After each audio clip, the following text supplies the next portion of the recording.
Hello and welcome to अंग्रेजी की पाठशाला। और आज हम करेंगे चार्ली की कहानी। इस कहानी में एक युवक है, मिस्टर चार्ली। नाम है चार्ली।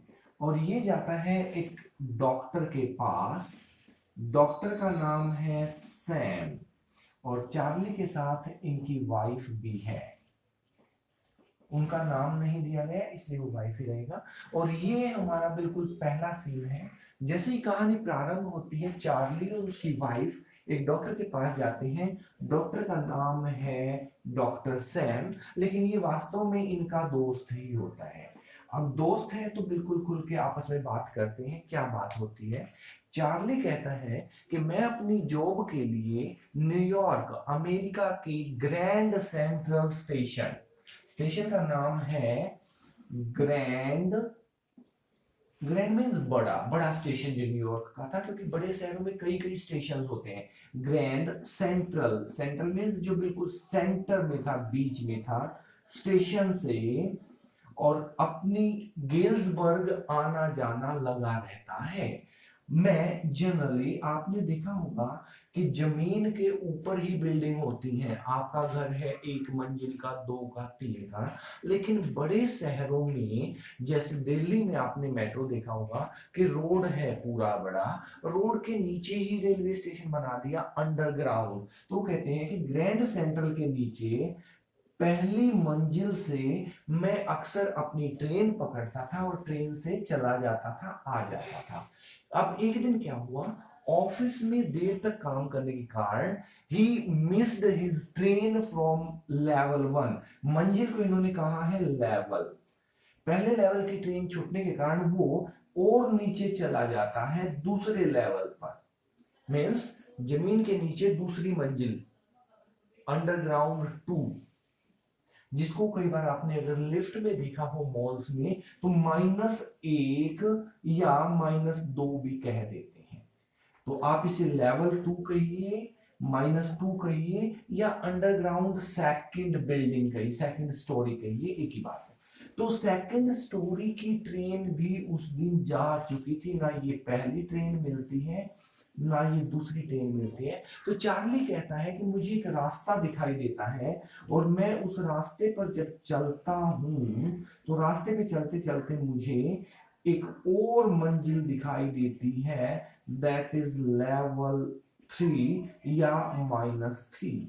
वो उस रास्ते से चल करके पैदल पैदल पहुंच जाता है -3 पर, लेवल 3। और यही हमारी कहानी का नाम है the third level, which is written by Jack Finney. अब डॉक्टर की बारी आती है, चार्ली की कहानी पूरी। डॉक्टर कहता है कि आप न्यूयॉर्क के राजा, न्यूयॉर्क के काउंसलर, न्यूयॉर्क के प्रधान, और यहां तक कि गवर्नमेंट की किसी भी बिल्डिंग से पूछ लीजिए, मैंने खुद भी देखा है, न्यूयॉर्क में केवल 2 मंजिल का ही रेलवे स्टेशन है। तो फिर तुम तीसरे लेवल पर कैसे पहुंच सकते हो? जो हमने अभी बात की थी कि जमीन के नीचे जब है ही 2 लेवल, तो how can you go to the third level which does not exist? और डॉक्टर जो है दैट इज अ साइकियाट्रिस्ट, मनोचिकित्सक, मन का या दिमाग का चिकित्सक। और वो कहता है कि बेटा तू तो पागल हो गया। ये बात सुनते ही चार्ली की वाइफ भी हैरान कि एक पागल के साथ मैं कैसे अपना जीवन गुजारूंगी। तो वो कहते हैं, साइकेट्रिस्ट की लैंग्वेज में इसे बोलते हैं कि it is an escape from reality.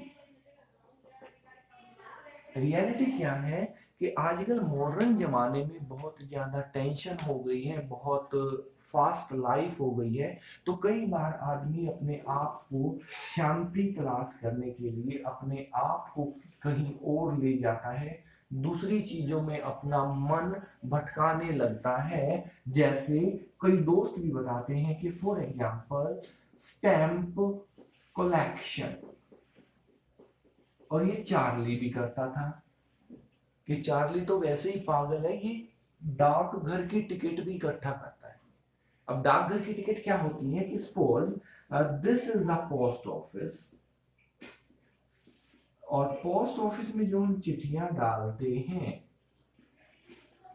चिट्ठी के ऊपर एक टिकट, ये लिफाफा है चिट्ठी का, यहाँ आगे से उसको बंद कर दिया जाता है और फिर लिफाफे पर टिकट लगाई जाती है, 5 रुपए की, 10 रुपए की, 15 रुपए की, 20 रुपए की, जितना भी है, डाक टिकट। तो ये जो लोग स्टैंप कलेक्शन करते हैं, ये क्या करते हैं, जिस दिन भी कोई नई टिकट सरकार निकालती है, ये डाकघर जाते हैं, एक चिट्ठी लेते हैं, उस पे वो टिकट लगाते हैं और अपने ही घर भेज देते हैं।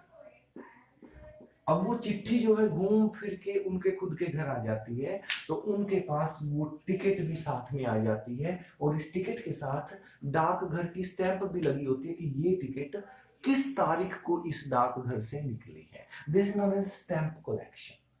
तो कहते हैं एक आदमी जो 5, 10, 15 रुपए अपने ही घर, अपनी ही चिट्ठी, खाली चिट्ठी डालने पे लगा सकता है, वो तो वैसे ही पागल है। मीन्स साइकियाट्रिस्ट के पास पहला सीन होने के बाद, लेकिन चार्ली के मन में कई सारी बातें हैं। उसने देखा भी है कि एक डेट लगी हुई थी 1894,